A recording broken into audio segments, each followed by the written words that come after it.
안녕하세요. 저는 40대 중반의 두 아이의 엄마로 살아가고 있는 평범한 여성이에요. 결혼을 할 때는 시어른을 잘 만나야 한다고 하잖아요. 솔직히 가장 최악의 시부모가 어떤 사람이라고 생각하세요? 간섭하는 사람? 오히려 무관심한 사람? 말로 사람을 꼽주거나 언제나 차가운 인상으로 성긋는 사람? 제 기준에서 가장 최악의 시부모는 보수적이고 남아 선호 사상에 찌든 사람이라고 생각해요. 제가 경험한 일들을 들으신다면 그 어떤 사람들도 이 의견에 아니라고 말하지는 못하실 거예요. 시모는 두 아들을 낳았어요. 시모의 첫째 며느리는 두 아들을 낳았고 시모의 둘째 며느리는 두 딸을 낳았죠. 저는 둘째 며느리였어요. 그리고 시모는 최악의 남아 선호 사상을 가진 사람이었고요. 벌써부터 골이 흔들리지 않나요? 사실 형님이 벌써 손주를 둘이나 낳아줬으면 굳이 저한테까지 아들을 바라지 않아도 되는 거잖아요. 그래서 저는 별 생각 없었어요. 첫째 딸을 낳았을 때 시모가 병원에 와서 하는 말을 듣기 전까지는요. 둘째는 무조건 아들로 낳아라. 나는 내 아들 제사도 못 지내도록 만들고 싶지 않다. 둘째도 딸이면 아들 낳을 때까지 낳아야 하는 거야. 이런 이야기 듣는데 소름이 쫙 돋더군요. 그때 무슨 생각이 들었는 줄 아세요? 제가 애 낳는 기계가 될지도 모른다는 끔찍한 생각이 들었어요. 잘못하면 진짜 사내 아이 낳을 때까지 애만 낳다가 인생 쪽날 것 같아서 시모에게 말했어요. 어머님, 형님이 아들을 둘이나 낳았는데 뭐가 걱정이세요? 그리고 요즘에는 맞벌이 안 하면 생활이 유지가 안 돼서 애를 많이 낳지도 못해요. 그거 다 핑계야. 옛날에는 너희보다 못 살아도 6남매, 7남매 잘만 낳았다. 그러니 너도 쓰잘데기 없이 푼돈 벌겠다고 애쓰지 말고 아들 낳을 생각만 해. 그래야 집안이 평안한 법이다. 말이 안 통해서 그냥 더 이상 그에 대한 말을 안 하기로 제 마음속으로 결정을 했어요. 그리고 무슨 일이 있어도 딱 둘째까지만 낳고 더 이상 애는 안 낳겠다고 다짐했죠. 그런데 둘째가 또 딸인 것을 알았을 때 시모의 모습은 거의 악마에 가까웠어요. 딸만 낳는 며느리 지금 당장 내쳐도 모자라. 도대체 아들 하나 못 낳고 뭐 하는 거야? 지금 아무짝에도 쓸모없는 딸년 둘 낳아놓고 미역국이 목구멍으로 넘어가. 너 앞으로 나한테 대접받을 생각하지도 말어. 아들도 못 낳는 며느리한테 잘해줄 생각 없으니까. 아니, 처음부터 대접받을 생각도 없었고 결혼했을 때부터 꾸준히 대접받은 적도 없었거든요. 근데 저런 말을 하니 저도 기분이 안 좋았죠. 친정에서 몸조리를 하고 집에 와서야 시모 말이 무슨 뜻인지를 깨닫게 됐죠. 대접을 받지 않게 하겠다는 말은 앞으로 열심히 부려먹을 거라는 이야기였다는 걸요. 시댁에서 해야 할 모든 잡일에 형님은 제외되고 저만 일을 해야 했어요. 당시 저는 병원에서 일하는 물리치료사라 평일에는 시간을 뺄 수 없었음에도 시모는 퇴근 시간에 귀신같이 전화해서 시댁으로 오라고 닥달을 했어요. 그렇게 시댁을 방문하면 제게 남은 건 잡일들 뿐. 저녁밥도 못 먹고 일하는 건 정말 서러움을 넘어선 분노를 일으키는 일이었죠. 몇 번 당하고 나니 저도 요령이 생겨서 친정 핑계, 남편, 애 핑계 대면서 시댁에 안 가려고 필사적으로 피했죠. 그러다가 결혼 6년 차 김장철에 급기야 일은 벌어지고야 말았어요. 시모는 배추를 40kg를 준비했더라고요. 솔직히 맛도 없어서 가져가도 잘 먹지도 않은 김치, 그렇게 적은 양만 하시라 말해도 꼭 사람 생고생시키는 걸 보고 싶은지 양을 늘리더니 결국 이번에는 엄청난 양을 하게 된 거죠. 16포기쯤 되니까 배추를 절이는 것도 일이더군요. 빨간 대야에 소금물을 받아넣고 배추를 절이고 그걸 베란다로 옮기려는데 글쎄 그 무거운 걸 들고 있는 상태에서 발을 삐끗해버린 거예요. 우당탕탕 들고 있던 절인 배추들은 떨어져 내렸지만 저는 거기에 신경 쓸 정신이 하나도 없었어요. 잘못 디딘 발목이 너무 아팠거든요. 근데 정말 서럽고 짜증나는 건 시모가 이 상황에서도 저한테 괜찮냐는 한마디 말도 없었다는 사실이었어요. 야, 배추를 바닥에 패대기 치면 어떡해? 네 입으로 들어갈 거 아니라고 이렇게 막 다루는 거야? 그리고 소금을 다 띄었잖아. 나중에 가전이랑 가구랑 녹슬면 네가 다 책임질 거야. 깨끗하게 해놓고 가. 사람이 다쳤으면, 그것도 자기 집 김장을 하다 다쳤으면 따뜻한 말 한마디 해줘야 하는 게 정상 아닌가요? 일단 자리에서 일어섰어요. 그리고 시모한테 말했죠. 어머님, 발 삔 것 같은데 조금 있다가 해도 될까요? 발목을 접질른 것 같은데 상태가 좀 안 좋아서. 제가 병원에서 일하는 물리치료사인데 제 발목 잘못된 거 아닌지 모를 리가 없죠. 그렇지만 너무 급성이라 발목에 티가 안 나더라고요. 최소 염좌, 까딱 잘못하면 금까지 갔을지도 모른다는 생각을 하고 있는데 시모가 제 말에 버럭 고함을 지르더군요. 너 엄살 떠는 거야? 아니면 설마 일하기 싫어서 일부러 넘어진 거 아니냐? 이것 봐. 요새 젊은 것들은 이래서 안 돼요. 한 것도 없이 요령만 피우고 당장 바닥에 있는 것들 안 치워? 바닥은 시모 말 맞다나 엉망진창이었고 그걸 저렇게 만든 제 책임도 있었으니 이를 악물고 바닥을 치웠어요. 그렇지만 더 이상 일을 할 기력도 의욕도 없었죠. 그런데 엎드려 있는데도 발목은 욱신욱신 미치도록 아파왔어요. 바닥을 걸레로 닦고 배추를 주워 담는 동안 무릎을 바닥에 대고 발목을 쫙 편 상태로 무릎으로 기어다니며 일을 한 터라 더 안 좋았어요. 장승처럼 서서 저를 내려다보며 제가 그걸 치울 때까지 손 하나 거들지 않는 시모를 무시하고 저는 그 자리에 털썩 앉아 바지를 걷어 올렸어요. 다치고 나서 30분은 넘게 지난 상황이었거든요. 상황이 생각보다 엄청 심각했어요. 발목 관절이 보이지 않을 만큼 부어오른 발목은 둘째치고 복숭아뼈를 타고 위로 올라와 종아리까지 새까맣게 멍이 들어 있었거든요. 게다가 만져보았을 때는 엄청난 열까지. 발가락 움직이는 것도 잘 안 되는 걸 보니 뭔가 크게 문제가 생긴 게 틀림없어 보였죠.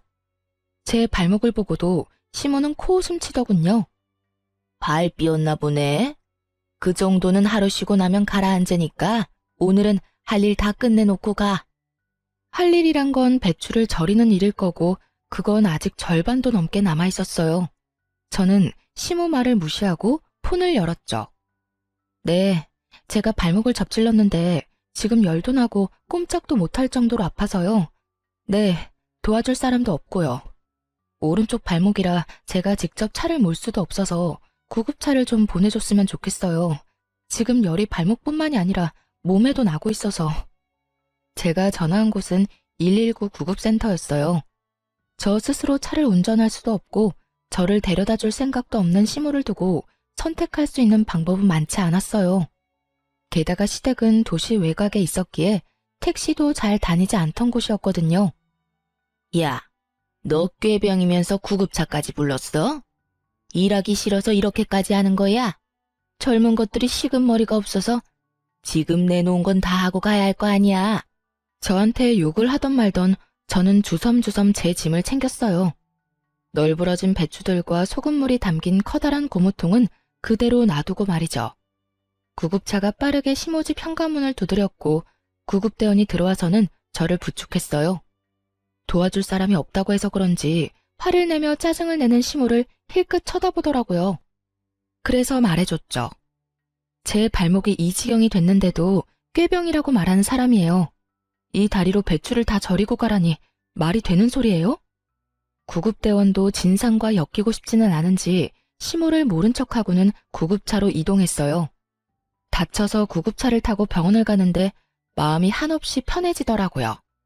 시모 면상 안 봐도 된다는 생각이에요.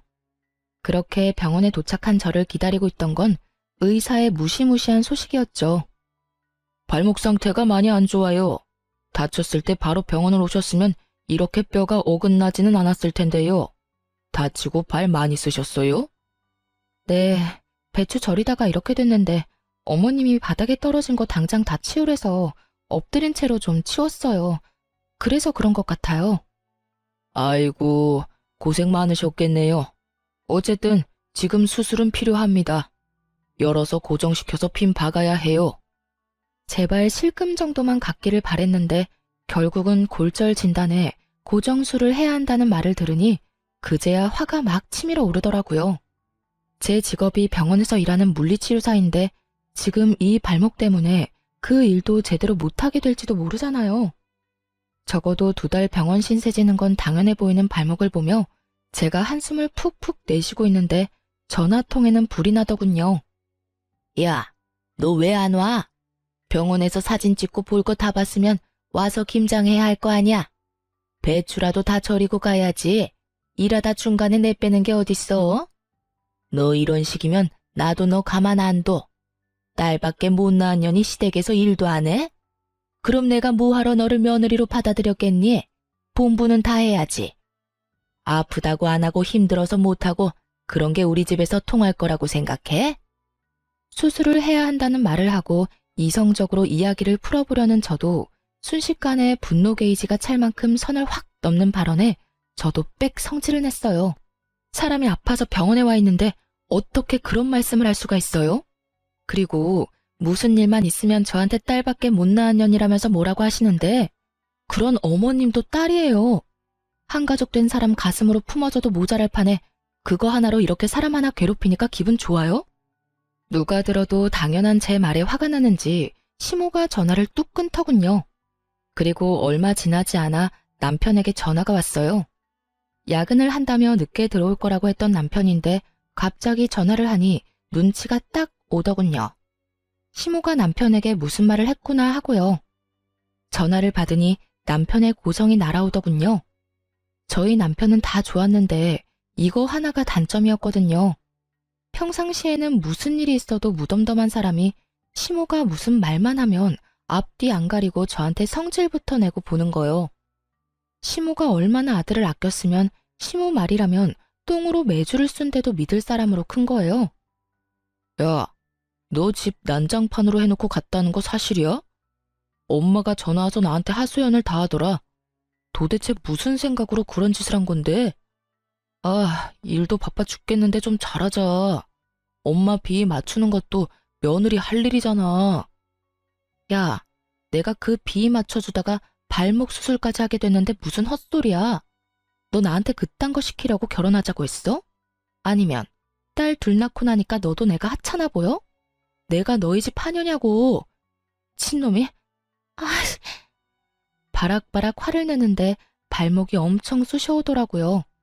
풍부하니까 통증이 더 심해지는 것 같아서 저는 옆에 서 있는 간호사를 잠깐 불렀어요. 그리고 제 전화기를 넘겨주며 간호사에게 부탁했어요. 이 전화가 제 남편인데 지금 제 상황을 좀 설명해 주시면 안 될까요? 제가 화를 내니까 발이 너무 아파서. 제 부탁에 간호사가 살신성인의 자세로 제 전화를 받아 사실만 딱딱 알려주더군요. 네, 환자분 발목은 완전히 부러져서 어긋나셨어요. 금식하고 내일 수술을 하셔야 해요. 핀 박는 수술이라서 시간은 좀 걸릴 수 있고요. 최소 2달은 조심하셔야 하고 박아놓은 핀을 뺄 때까지는 안에 핀 받고 생활하셔야 하고요. 구구절절 간호사가 설명을 해주고는 제게 전화기를 주더군요. 남편이 뭐라 말하려는데 저는 전화를 끊었어요. 그러자 야근을 접고 응급실로 달려왔더라고요. 이게 다 무슨 일이야? 엄마는 당신 다쳤다는 말 없었는데. 당신한테는 어머님 말이 법이야? 어머님한테 무슨 짓 했냐고 묻고 네 눈으로 똑바로 봐 내가 어떤 꼴인지. 이런 꼴인데도 나한테 김장이나 하라고 난린데 당신이 나한테 위로도 못할 망정 어머님하고 같이 붙어서 나란히 내욕을 해? 누가 봐도 심각한 제 다리에 남편이 꿀먹은 벙어리가 되더군요. 괜찮냐는 말 한마디가 나올 수나 있었겠어요? 염치라는 게 있는 놈이면 아무 말도 못하는 게 정상이지. 그런데 남편이 제 눈치만 보는 동안 시모에게 또 전화가 오더군요. 저는 제가 받지 않고 남편에게 넘겼어요. 왜 나한테 줘? 그 전화 내용을 들어보면 내가 왜 주는지 알 거야. 잔말 말고 전화나 받아. 네. 전화를 받았는데 시모 목소리가 수화기를 뚫고 제 귀에까지 오더군요. 야, 우리 아들한테 일렀으니까 너 꾀병 부리지 말고 어서 집에 와. 일하기 싫다고 다친 척하는 게 말이 돼? 버러지도 그런 짓 안 해. 네가 눈에 뵈는 게 없어서 지금 배짱 부리나 본데? 어머니, 와이프 지금 다리 다쳐서 꼼짝달싹도 못해요. 아픈 사람한테 전화해서 이게 무슨 행동이세요? 제가 여태껏 어머니 편 많이 들어드렸지만 아픈 사람한테 이러시면 안 되죠. 제발 앞으로 자중하세요, 제발. 잘 모르시면 가만히나 계시라고요. 저한테 전화해서 고자질하지 마시고. 남편이 시모에게 소리를 치자 시모도 당황한 눈치였어요. 하긴 발목이 박살이 난 마누라 앞에서 지 어머니 편드는 놈이면 당장이라도 이혼을 했겠죠. 그렇게 저는 그 다음날 금식 후 수술에 들어가게 됐고 8주 동안 입원을 해야 했어요. 그리고 제가 정말로 수술에 들어가야 한 것을 알게 된 시모가 혼자 김장을 하려는 게 엄두가 안 났는지 그간 한 번도 부르지 않았던 첫째 며느리에게 전화를 했더라고요. 그런데 그 첫째 형님이 바쁘다며 시모의 부탁을 거절했다더라고요. 결국 아끼고 아끼던 첫째 며느리와 싸운 시모는 혼자서 김장 40kg를 했답니다. 시부가 도대체 무슨 정신으로 그 많은 양을 며느리한테 시키려고 했냐고 정신 사나우니 빨리 눈앞에서 치우라고 호통치는 바람에 결국 시모가 혼자서 김장을 다 했다고 하더군요. 그 이야기 듣는데 속이 얼마나 시원한지. 저를 괴롭히려는 의도였는지는 알 수 없지만 시모만 고생하게 됐으니 사람 일은 한 치 앞도 알 수가 없는 거더라고요. 2달 동안 일을 쉬어야 했지만 시모가 곤란해졌다는 것만으로도 10년 묵은 체증이 다 내려가는 것 같은 개운함이 있었어요. 그 뒤로 시모가 저를 괴롭힐 때마다 발목 이야기를 했더니 더 이상 저를 그만큼 괴롭히지는 않았어요. 그리고 저도 뭐가 좋다고 괴롭히고 차별하는 시모와 같이 있고 싶겠어요? 그래서 시댁과는 대면대면하게 살았죠. 다행인 건 남편은 그런 일에 별로 신경을 안 쓰더라고요. 그런데 완전히 인연을 끊을 수는 없더라고요. 가끔씩 타이밍이 안 좋아서 애들을 맡길 일이 생겼거든요. 결혼 15년 차에 남편이 허벅지와 엉덩이 통증으로 병원을 방문했어요. 그런데 대퇴골두 무혈성 괴사라는 이상한 병으로 수술을 해야 한다는 이야기를 들었거든요. 놔두면 뼈가 녹아서 걷지 못한다는 이야기에 겁이 나서 남편 수술을 위해 저도 병간호를 하기로 했어요. 보통 제가 애들을 볼 수 없을 때는 친정의 아이들을 맡기는데 하필이면 친정에 일이 있어서 아이들을 맡길 수 없는 상황이었어요. 친언니에게 부탁을 하니 학교, 어린이집 마치고 자기 전까지는 언니가 봐줄 수 있다고 하더군요. 하지만 언니네 집은 시부모와 합가해서 살고 있으니 잠을 재워주는 건 좀 그렇다고 하더라고요. 아무래도 눈치가 보일 수밖에 없는 것 같았어요. 그러다 보니 저녁부터 아침까지 봐줄 사람을 찾는 게 쉽진 않더군요. 그래서 어쩔 수 없이 시모에게 전화를 했죠. 어머님, 남편 수술하고 혼자 목발 짚을 수 있을 때까지만 우리 애들 저녁 9시부터 아침 8시까지만 봐주실 수 있으세요? 그 외의 시간은 저희 친정언니가 봐줄 거라서. 그러나 시모는 시큰둥하더군요. 네 애들을 내가 왜 봐? 귀한 아들도 아니고 딸년들을 둘이나 나더러 보라고? 싫어. 다른 사람한테 물어봐. 결국 이야기는 더 이어지지도 못하고 끊어졌죠. 저는 남편에게 부탁했어요. 다른데 아무리 찾아봐도 맡길 곳 없으니 그래도 혈육이라면 봐주지 않을까 하고요. 남편이 시모에게 전화해 부탁하자 그제야 어렵사리 봐주겠다고 하더군요. 걱정되는 마음에 남편에게 한마디 덧붙여 보냈어요. 그냥 애들 아침밥만 주고 저녁에 잠만 재워주면 된다고요. 다른 거 다 제 언니가 해줄 거라고. 그렇게 일주일 동안 애들이 시모와 제 언니 집을 왔다 갔다 하며 생활하게 됐어요. 걱정이 안 되는 건 아니었지만 언니가 애들을 잘 봐줄 거라고 생각하고 저도 남편 병간호를 했어요. 그런데 애들을 시모와 언니에게 맡긴 지 4일째 되는 날, 친정언니가 전화를 했어요. 김서방 간병하느라 바쁘지? 다른 게 아니라 내가 이런 말 하기는 좀 조심스럽기는 한데 아무리 생각해도 아닌 것 같아서 연락했어. 조심스럽게 말하는 언니 때문에 저도 덩달아 조심스럽게 물었죠. 무슨 일 때문에 그래? 애들 때문에 많이 힘들어? 아님 혹시 무슨 일이라도 생겼어? 애들을 못 봐준다는 말을 할까봐 전전긍긍하는 제게 언니가 던진 말은 충격에 가까운 고발이었어요. 너희 애들 지금 4일째 아침밥도 못 먹었대.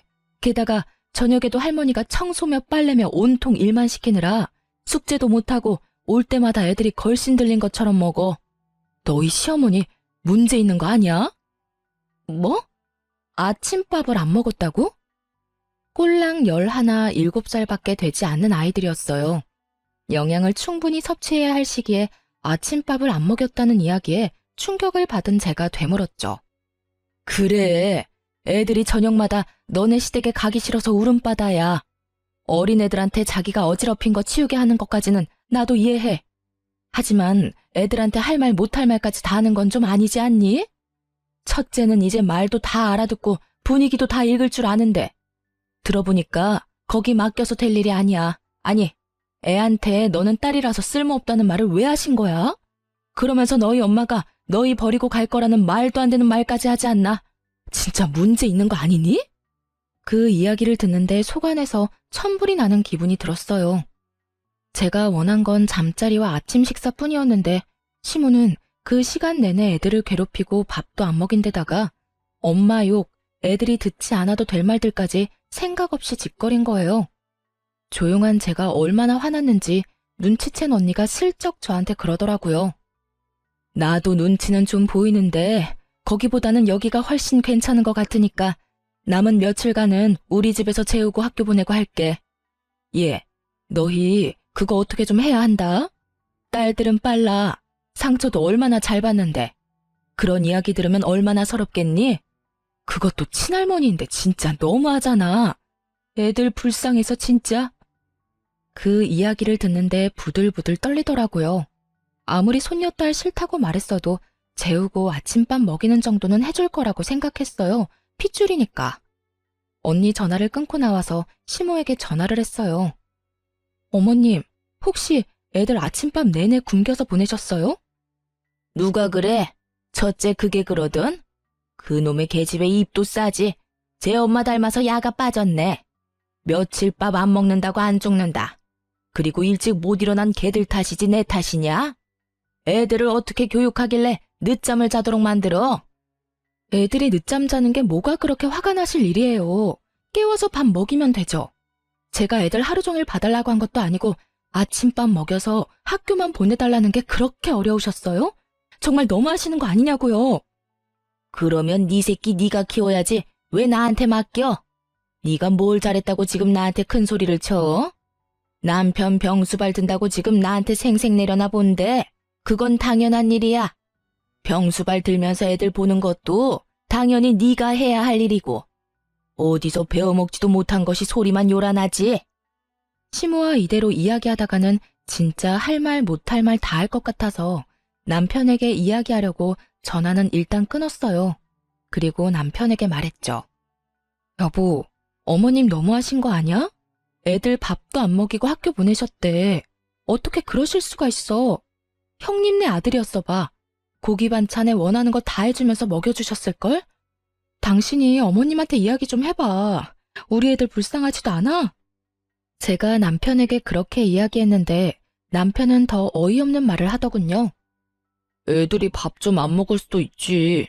그리고 잠 많은 애들 늦게 일어나면 그냥 보낼 수도 있고. 왜 이렇게 예민하게 굴어? 당신이 직접 맡긴 거면 그냥 어머니 믿고 놔둬. 당신이 애 때문에 떽떽거리니까 어머니도 기분이 안 좋으신 거잖아. 제발 조용히 좀 넘어가자, 응? 어차피 며칠만 참으면 다시 집에 데려올 건데 맡길 곳도 없는데 어쩌려고. 당신 그거 진심으로 하는 말이야? 정말로 내가 예민하다고 생각하는 거냐고. 애들이 불쌍하지도 않아? 당신도 아침밥 정도는 걸러도 된다고 생각하는 거냐고. 당신 어쩜 그렇게 냉정해? 당신도 어머님한테 옮았어? 아들이 아니라서 막 다뤄도 된다고 생각하는 거냐고. 그런 말이 아니잖아. 어차피 맡겨놓은 거 힘 빼고 놔두라는 거야. 배고프면 알아서 밥 달라고 하겠지. 그리고 한 끼 안 먹는다고 안 죽어. 태연스레 말하는 남편놈을 보며 저는 온몸에 소름이 돋는 기분이었어요. 미친놈. 그 한마디를 남편에게 던지고 저는 남편을 병실에 놔두고 시댁으로 돌아왔어요. 올 때가 아닌데 돌아온 저를 보더니 시모가 눈을 크게 뜨며 묻더군요. 네가 왜 여기 있냐? 우리 아들 간병하는 거 아니었어? 누구한테 맡기고 온 거야? 저는 그런 시모 말도 무시하며 애들 짐부터 쌌어요. 싸가지 없는 말이나 하고 애들 귀한 줄 모르는 인간 병수발 드느니 애들 보는 게 더 낫다는 생각이 들었거든요. 남편 혼자 놔두고 왔어요. 어머님이 우리 애들 그런 식으로 취급하는 줄도 모르고 제가 미친 짓을 했네요. 고양이한테 생선을 맡긴 꼴이었지. 불쌍한 내 새끼들 굶고 눈치 봐가며 할머니 집에 있는 줄 알았으면 남편 병수발이나 들고 있지 않았을 거예요. 지금이라도 알았으니 애들 데리고 갈게요. 제 말에 시모가 어이없다는 듯 저를 돌려 세우더군요. 너 지금 나한테 시위하니? 그래서 남편은 놔두고 애들 데려가겠다고? 그렇게는 못해. 내 새끼 아픈데 어딜 가려고?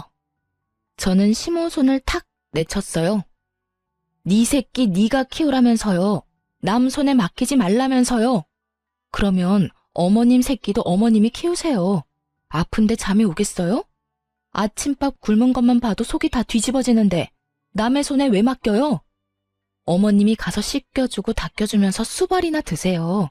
나는 내 새끼들 키울 테니까. 뭐? 야, 너 진짜로 병원 안 가?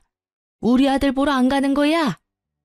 시모는 제 뒤를 쫓아나오면서 자꾸만 저를 붙잡으려고 하더군요. 확 뒤돌아선 제가 시모에게 경고했어요. 안 가요. 내 새끼들 배 곱는 거보다는 안 힘드니까 오늘부터는 어머님이 아들 병간호하세요. 그렇게 애들 데리고 집에 돌아온 저는 미안하고 서러운 마음에 애들 붙잡고 눈물만 흘렸어요. 울지 말아야지 하는데도 미안한 마음만 들잖아요. 도리어 애들이 저에게 울지 말라며 엄마 잘못 아니라고 말해주는데 이것들을 두고 제가 망할 남편놈 병간호나 하고 있었다는 사실이 참을 수 없이 기분이 더러워졌어요. 그런데 저녁까지 제가 돌아오지 않으니 남편놈한테 전화가 왔더군요. 당신 뭐 하는데 오지를 않아? 미쳤어? 환자 놔두고 뭐 하자는 건데? 내가 아까 이야기했지. 나 도저히 어머님한테 애들 못 맡기겠으니까 내가 직접 애들 볼게. 당신 병간호는 어머님이 해주실 거야. 네 새끼 네가 키우라는데 그럼 내가 키워야지 누가 키워? 당신은 어머님 자식이잖아. 그러니까 어머님한테 병간호 받아. 난 안 갈 거니까. 당신 정신 나갔어? 어머니하고 그런 걸로 싸우자면 어쩌자는 건데? 어머님이 애들 굶겼다고 일주일 내내 굶기는 게 할머니가 손녀들한테 할 짓이야? 어머님도 나쁘지만 당신도 나빠. 애들이 굶는다는데 뭐? 너 같은 걸 남편이라고 데리고 산 내가 병신이지. 자식들 밥 굶기고 할머니한테 눈치 보게 만들면서까지 너하고 살고 싶은 생각 없어. 세상 천지에 배 터지게 먹여주는 할머니는 봤어도 애들 밥 안 주는 할머니는 처음 봐. 게다가 애들한테 무슨 말 했는지 알고는 있어? 애들한테 너희가 딸이라서 쓸모가 없단다. 너희가 딸이라서 너희 엄마가 너희 버리고 간단다. 이런 말을 했다는 것도 믿기지를 않아. 내가 왜 이런 소리 내 자식들한테 듣도록 만들어야 하냐고. 대답 좀 해봐, 이 나쁜 놈아. 뭐? 어머니가 애들한테 그런 소리를 했다고? 당신이 잘못 들었겠지. 손녀들한테 그런 소리를 했을 리가 없잖아. 물어봐, 직접. 시모가 남편 옆에 있었는지 남편이 시모에게 따지듯 묻는 소리가 들렸어요. 그랬더니 시모가 당당하게 답하더군요. 왜 그걸 나한테 따지니? 네 마누라가 딸만 낳은 게 내 탓이야? 그럼 아들을 낳았으면 될 거 아니냐? 그런 말 좀 했기로써니 뭐가 그렇게 잘못된 일이야? 나 어릴 적에는 그것보다 더한 말도 듣고 자랐어. 너 없어도 우리 집 잘만 돌아가. 첫째 며느리가 다 잘해줄 거다. 그러니 나갔으면 그냥 그대로 애새끼들 데리고 나가. 다시 이 집에 돌아올 생각 말고. 얼굴 안 보니까 속이 시원하네. 저는 시모 말에 코웃음 쳤어요. 김장하러 오라고 부탁한 것도 거절당했다면서 잘하기는. 착각은 자유지. 그리고 우리 이혼하자. 난 이런 집안에서 못 살아. 여보, 잠깐만. 남편이 뭐라 말하던지 말던지 전화 끊고 이혼 소송 시작했어요. 그런데 며칠 아들 자식 간병일 해보더니 힘들었는지 시모가 전화와서는 저더러 어이없는 말을 하더군요. 이혼 기간 중에도 네가 우리 아들 안 사람이고 내 며느리다. 그러니 네 남편 병간호하러 들어와. 어디 며느리가 시어머니한테 일을 다 맡겨놔? 이혼하기 전까지는 네가 이 일 다 해야 하는 거야. 갑자기 전화 와서 무슨 말도 안 되는 소리 하세요. 남남 되려고 이혼 소송하는 중이잖아요. 그리고 전 제 새끼 키우느라 바쁘니까 어머님은 어머님 아들 잘 키우세요. 저번에 저한테 그렇게 말씀하셨죠? 자기가 꺼낸 말 정도는 지켜주시죠. 전화해놓고 본전도 못 찾은 시모는 씩씩거리며 저한테 따지더라고요. 너 정말 이렇게까지 해야겠어? 네 딸들한테 고작 그딴 말 했다고 나한테 이러는 거면 너 실수하는 거야. 시어머니가 딸보다 아들 더 원할 수도 있지. 어디서 속 좁게 이런 식으로 사람을 골탕 먹이려고 들어? 그러니까요. 앞으로도 평생 그렇게 사실 거죠? 그러니까 이혼하는 거라고요. 저는 그런 곳에서 내 새끼 키우면서 못 살아요. 억만금을 줘도 그런 곳에서 살고 싶지 않은데 볼 것도 없는 집안 뭐하러 듣기 싫은 소리 들어가며 살아요? 이참에 우리 헤어지고 각자 갈 길 가요. 이런 식으로 연락하지도 마시고요. 그리고 저번에 저한테 뭐라고 하셨죠? 첫째 며느리가 잘해줄 거라고 하셨죠? 그러니까 저한테 전화하지 말고 손자들 둘이나 낳아준 첫째 며느리한테 전화하세요. 시모는 여전히 당당하더군요. 그래도 자기 힘드니까 금방 연락 오는 거 보세요. 아주 저를 식모처럼 생각하고 있는 게 눈에 다 보이더라고요. 언제는 첫째 며느리가 다 해줄 것처럼 자신만만하더니 이제 와서 꼬리 말고 저를 찾는 꼴이 너무 웃겼어요. 그렇게 이혼은 저에게 좀 더 유리하게 해결됐어요. 저희가 살던 신혼집도 처음부터 공동 명의에 반반 부담한 거라 그대로 나눴고 친권, 양육권, 위자료 싹 다 제가 가져왔어요. 저는 받은 돈과 은행에서 대출한 금액으로 딸아이 둘과 같이 살 집을 샀어요. 그런데 이미 이혼도 다 된 마당에 형님에게서 전화가 왔어요. 결혼 기간 동안 얄미운 사람이기도 했고 항상 저한테 일 시키고 본인은 몰래 빠져나가던 사람이라 좋게 볼 수는 없는 사람이었어요. 동서, 잘 지내?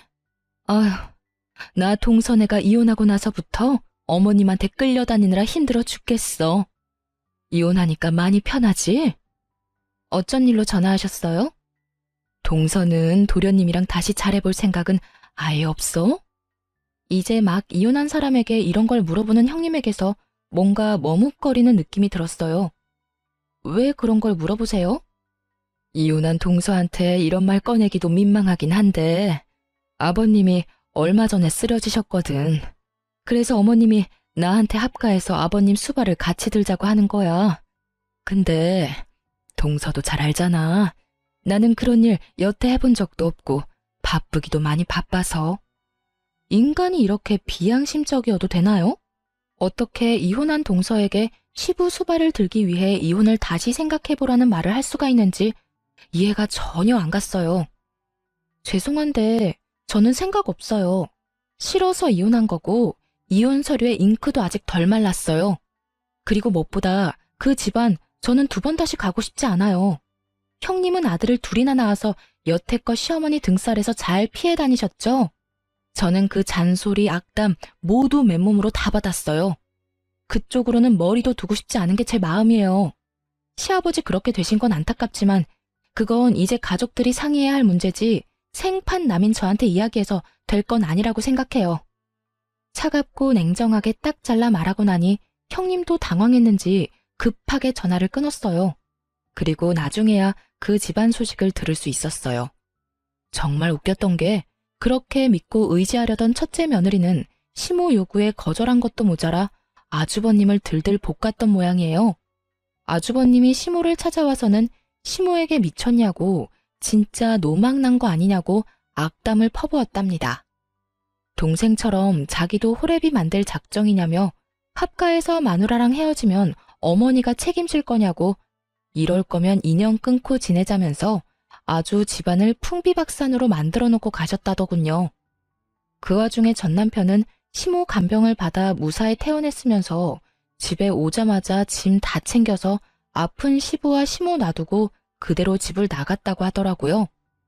입이 불어터져라 아들 사랑, 손주 사랑을 외치던 시모였건만 시모를 위해 시부를 함께 수발 들어줄 사람은 없던 모양이에요.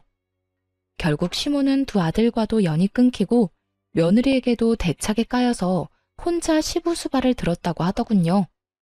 제가 들은 소식은 딱 거기까지였어요. 솔직히 여기까지 듣고도 정말 고소하더군요.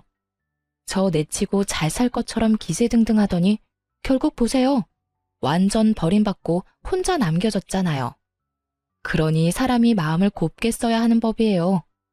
그렇게 저는 그 사람들을 잊고 제 일에 집중하게 됐어요. 아이들을 보기 위해 시간 조율이 좋았던 요양병원에 취직하게 됐죠. 시내와 가깝지는 않았지만 규모가 있는 요양병원이다 보니 멀리서도 찾아오는 분들도 많았던 곳이었어요.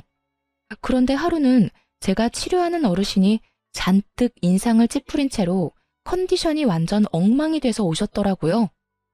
어르신, 오늘따라 몸 상태가 별로 안 좋네요. 어제 잠 못 주무셨어요? 아유, 선생, 말도 마. 같은 방에 웬 할망구가 하나 왔는데 얼마나 화가 많은지 무슨 말만 하면 난리쳐서 내가 며칠째 잠도 제대로 못 잤어. 병원에 입원하다 보면 아무래도 단체 생활이다 보니 원하는 사람하고만 같이 있을 순 없어요. 같은 방 사람 잘 만나는 것도 어떻게 보면 복권 당첨 같은 거와 비슷한 거거든요? 그랬어요? 물리치료는 안 받는 분인가 보네요. 근데 뭐 때문에 그렇게 화를 내요? 혹시 치매? 아니야. 내가 가만히 지켜보니까 다 할망구가 잘못했더만. 이 할망구가 들어온 그날부터 하루에 10번도 넘게 아들들 며느리한테 전화를 하는 거요. 전화에서는 너희가 어떻게 이럴 수 있냐? 나를 여기다 버리고 너희끼리 잘 살 것 같냐? 난리더라고. 그래서 내가 넌지시 물어봤지. 근데 그 할망구 하는 말이 아들놈들 뼈 빠지게 키워놨더니 다 소용없다고. 자기가 남편 수발 드는데 아무도 안 도와줘서 이렇게 병을 얻었는데 다들 나 몰라라 한다고 말이지. 엄마를 애물단지 취급하면서 연락도 먼저 안 하고 연락하면 그렇게 귀찮은 티를 낸다면서 고함을 지르더라고. 어머나, 그랬어요? 제가 보기에는 어르신 따님들이 자주 면회 오시니까 그것 때문에 더 비교돼서 그런 것 같은데요. 내가 봐도 그래 보였어. 우리 딸들이 워낙 싹싹하잖아. 와서 나눠 먹자며 과일도 주고 음료수도 주고 하는 모습을 보더니 나한테 악담을 하더라고. 딸만 낳았냐며. 아들이 없어서 어떡하냐고 빈정대는데 열받아서 나도 한마디 했지. 딸 있는 나는 매일같이 면회하는데 아들 낳은 그 짝은 여태껏 아들 코빼기도 안 보이냐고. 그랬더니 그 뒤로 아주 아들 욕을 있는 대로 하더라고. 그러더니 어제 할망구 아들이 왔대. 둘째라던데 이혼한 지 1년 반쯤 됐다던가? 뭐 난 잘 모르겠는데 어쨌든 둘째 아들이 왔는데 그 할망구가 아들한테 악다구니를 썼어. 왜 여기 처박아 놓고 들여다보지도 않냐고 말이야. 그랬더니 아들놈 하는 말이 기가 막히더만. 엄마가 마음을 곱게 썼으면 며느리들이 왔을 거라고. 자기 이혼한 건 엄마 책임이 크다면서 그 사람 많은 데서 늙은 엄마를 핍박하는데 살벌하더만. 내가 봤을 때는 그 할망구도 잘못했는데 아들놈도 싹퉁머리가 없는 게 영. 어르신에게 이야기를 들을수록 뭔가 모르게 묘하게 익숙한 느낌이었어요. 그래서 그분이랑 싸우느라 잠을 못 주무신 거예요? 아니, 그 할망구가 여기 오고 나서부터 약간 치매기가 왔거든. 그놈의 핸드폰만 붙들고 내내 전화를 하니까 어제 아들이 왔는데 그런 소리를 하고 갔으니 이 할망구도 정신을 놔버렸는지 어쩌녁 내내 불도 안 들어오는 전화통 붙들고 아들 이름인지 뭔지 누구야 누구야 불러대면서 온 방에 사람들 잠도 못 자도록 하고. 아휴, 밤에 잠도 안 자, 낮에도 안 자. 기운은 어찌나 좋은지 목소리만 커서. 내가 그래서 잠을 못 잤어. 오늘도 내가 걱정이야. 그 할망구 잠 안 자고 또 고함 지를까봐. 며칠 만에 헬쑥해진 어르신을 보니 궁금증이 치솟더군요. 그래서 시모 이름을 검색해봤어요. 제 어르신 방에 얼마 전에 들어온 사람 이름이 시모 이름과 같더라고요. 그리고 주소도 시댁 주소가 맞았고요. 보호자 이름도 전 남편 이름인 거 확인했어요. 우연도 이런 우연이 없었어요. 그 많은 요양원 노인병원 중에 제가 있는 곳으로 오다니. 그렇게 잘 살 것처럼 굴더니 결국은 두 아들 모두에게 버림받고 홀로 노인병원에서 면회도 없이 있는 거 보니 자식을 시모처럼 키우면 안 되겠다 하는 생각이 들었죠. 시모가 손녀들한테는 못되게 굴었어도 아들, 손자들한테는 잘했거든요. 그런데도 보세요. 결국 아픈 시모 병실에 면회 오는 사람이라고는 아무도 없다는 거죠. 저도 병원에 있으면서 보는 게 있잖아요. 마음씨 곱고 자식들, 며느리들한테 따뜻하게 대해주신 어른들은 자식, 며느리 할 것 없이 자주 와요. 받은 만큼 돌려주고 싶은 게 사람의 마음이거든요. 그런 어른들은 복 받았다고 말하기도 하는데 사실 자신이 한 만큼 돌아온 거죠. 말년이 쓸쓸한 게 왜 보기 힘든 거냐면 그 쓸쓸함 속에 내가 걸어온 길이 있기 때문이라고 제가 모시는 어르신 한 분이 그러더군요. 그쯤 되면 다들 그렇게 인생에 통달하시곤 해요. 그러니 시모의 이런 상황이 제게는 참 착잡했어요. 저를 괴롭히고 제 어린 두 딸을 괴롭혔으니 이런 꼴 당해도 싸다고 말하고 싶지만 그렇게 애지중지하던 아들과 손주들에게까지 손절당한 거 보면 왜 그렇게 사셨나 싶기도 하고요. 자기 인생 남이 살아주는 거 아니니 더 열심히 남들과 좋은 인연 맺고 살아야 하는데 왜 저한테 그렇게 못되게 굴었는지 사실 지금도 이해는 안 가요. 솔직히 이해하고 싶은 마음도 없고요. 그저 자기가 살아온 대로 받고 있구나 싶은 생각이 들었어요. 시모에게 측은한 마음을 갖기엔 제가 당한 게 너무 많아서 그런 마음이 들지도 않더라고요. 그저 제 자식들은 시모가 키운 자식들처럼 키우지는 말자고 다짐했어요. 그 뒤로도 시모와 모르는 사람인 척 지내고 싶었는데 전 남편이 입원비 문의하러 병원 왔다가 1층 원무과에 들른 저와 마주치게 됐어요. 전 남편이 결혼했을 때도 보여주지 않던 아주 살가운 표정으로 제게 말을 걸더군요. 당신 여기서 일하고 있었어? 잘 됐네. 우리 어머니 여기서 치료받고 계시거든. 당신이 있으니까 그래도 마음이 든든하네. 이혼했더라도 애들 할머니잖아. 문제 안 생기도록 당신이 잘 챙겨줘. 끝까지 이기적인 인간이더군요. 그리고 웃겼어요. 이혼한 전 와이프한테 어머니를 부탁한다니. 염치가 없어도 이렇게 없을 수가. 예전이나 지금이나 양심 없는 건 똑같네? 내가 왜 당신 어머니한테 차별 대우해줘야 해? 물리치료 받지도 않고 나랑 접점 하나 없는 사람이거든? 내가 왜 그렇게 해줘야 하는지 이해가 안 가네. 잘 챙기고 싶으면 당신이 챙겨. 당신 어머니잖아. 이혼한 마누라한테 그런 거 부탁하고 싶어? 얼굴이 얼마나 두꺼우면 그런 걸 부탁해? 그리고 나 만나는 사람 있거든? 함부로 오해받고 싶지 않으니까 당신도 당신 가족들도 처신 잘해줘. 이딴 식으로 악연을 인연인 것처럼 만들지 말라고. 만나는 사람이 없었지만 거짓말했어요. 이 인간이 병원에 소문이라도 퍼뜨릴까봐 걱정도 됐으니까요. 뭐 여차하면 퇴사하고 다른 직장 찾아도 되는 거긴 했는데 그건 귀찮고 손도 많이 가는 데다가 결정적으로 제가 피해야 하는 게 너무 싫었거든요. 피하려면 지들이 피해야지 제가 왜 피하나요? 괴롭힌 인간들은 그쪽이고 저는 괴롭힘 당한 사람인데 제가 이악 물고 말했더니 전 남편도 가볍게 이야기할 만한 상황이 아니라는 걸 깨달았는지 아니면 자존심이 상했는지 며칠 뒤에 퇴원을 하고 나갔더군요. 무슨 이유에서였든 더 이상 엮이지 않게 돼서 저로서는 한시름 놓는 상황이 되긴 했어요. 그리고 여담이지만 딸애들은 제가 이혼한 그날부터 아빠를 찾지 않더라고요. 남편이 그리 좋은 아빠가 아니라는 것도 애들 반응을 보며 알았죠.